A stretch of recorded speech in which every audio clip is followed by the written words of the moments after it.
Congratulations, Joe. Thanks Can you very put much. that into words? 90 seconds or so UFC debut. Could you have scripted it better? No, that's the perfect start. Hopefully it'll keep going that way. You've had a lot of MMA fights, boxing as well. But how were you in the locker room? Were you more nervous? There was a lot of attention, spotlight on you. People were very excited about this. Were you more anxious than your usual fights? I think earlier on today I was a bit more anxious than normally. But once I got in the locker room, I was probably as calm as I've ever been. Same once I was in the cage. I felt at home, and I just feel comfortable here. You picked him apart on the feet. It was a tremendous performance. Is there anything that you didn't like about the performance? I don't know. I felt like I rushed a few things at times. There's a few little adjustments I've got to make with my footwork and my stance and so on. I took a leg kick I should have checked earlier on. Go back to the gym and make them right. Is the plan to continue training with TriStar? Yeah, I've got a few decisions to make. I'm going to head home now. My girlfriend's living in London, so we're going to sit down and have a chat. But yeah, I'm definitely planning on going out there. Do you think you performed that well if you didn't go to TriStar? I believe in myself. I believe in my ability. I think working at TriStar and with that level athletes only helped. Help with the confidence and everything else as well. So yeah, I believe I would have still gone out and got the win. Maybe not in that fashion, but I definitely would have got that win. When he asked you that question, I thought you would say absolutely. I mean, look what I just did. But it seems like it's not even 100%. Why is that? No, I'm pretty sure I'm going to go back out. It's just a case of, obviously I've been away for over a month. I need to sit down and discuss plans from here. Obviously, if my girlfriend's going to move out full time as well, there's a few things we need to sit down and iron out. But I definitely got plans to go back out.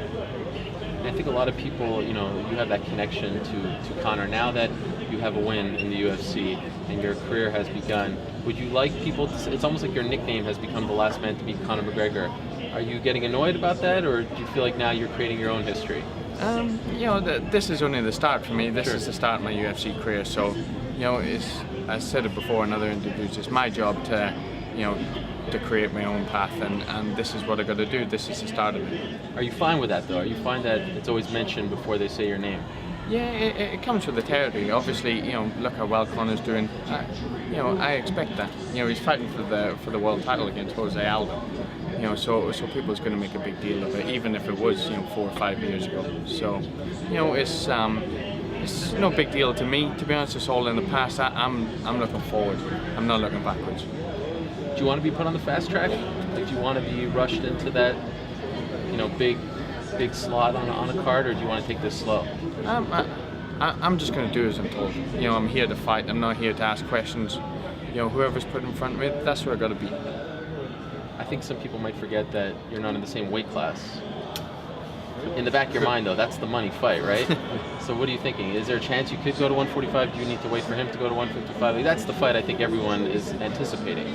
I spoke with Eric O'Keefe and Faraz during this camp, and they think I could make 145 quite comfortably. I've been working with George Lockhart with this cut, so it's the first time I work with someone of that caliber. So I think in the next few months we'll have a good idea where I'm going to be based, and I'll go from there.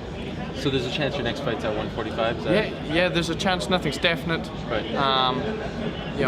I'm just gonna speak to Lockhart. I kind of put it to the back of my mind for now, because I wanted to make sure I was fully focused on this fight. I don't want to take my eye off the ball.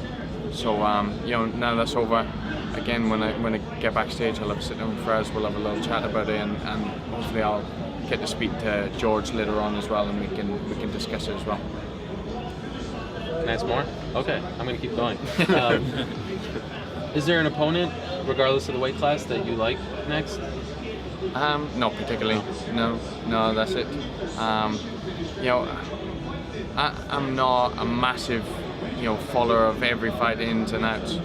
I just like to concentrate on my own game and improve in that. So, whoever they put me in with is the fight that's going to happen. And does a part of you almost feel like, man, with how good this debut was. I can hang in the UFC. I wish I did this a couple of years ago, like the other Irishmen that came.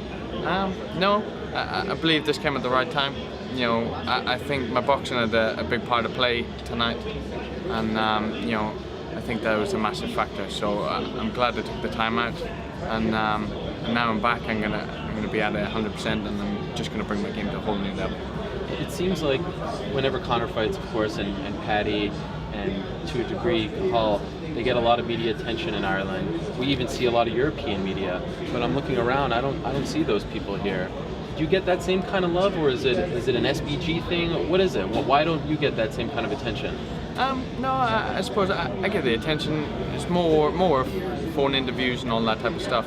You know, but the minute they got the big fights coming up as well, obviously Conor fighting for the title, I'm assuming most of the media, you know, probably need to get funding to come out to these things. So they're probably going to sit tight and wait for that one, you know, which you can't blame them. This is only my debut, and obviously on the prelims of a massive card, you know, but it's still, you know, it's not a headlining fight. So, you know, for now I'm starting at the bottom, and I'm assuming as I go along, you know, there'll be more media here.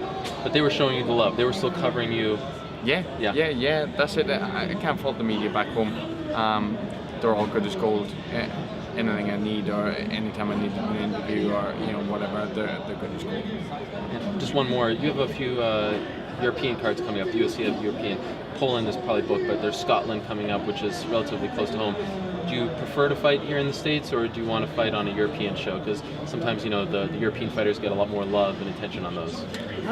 I'm not too bothered. Okay. You know, I quite like being out here. I think it's good. It's good to be out of your comfort zone, be away, and do different things. You know, that's what this game's all about. It's about seeing different places, and you know, it's regardless where you are in the end, you're still in that octagon. Do you have any timeline? It doesn't look like you took much damage out there. Do you have a time when you'd like to be back? Not yet. That's it. I'll have a chat with Faraz and Eric, and you know, we've got a few discussions to make, and we'll just go from there. I'll leave it in their hands. Jumping on that, Conor and Josie, you talked a little bit about it. Do you have a prediction for the fight? Do you have an outcome? Or are you just leaning towards the Conor, or do you have you think Jose's too much for him? No. I said it from day one. I think Conor takes him out inside 3. Conor's got incredible timing. You know, he shots well. I think southpaw is definitely an issue. Obviously, Jose likes his inside kicks, but the way Conor's stance is, you know, I think he'll check them kicks. And I think Conor's more relaxed. I think his cardio will see him through also. So, you know, I think he'll take him out inside 3.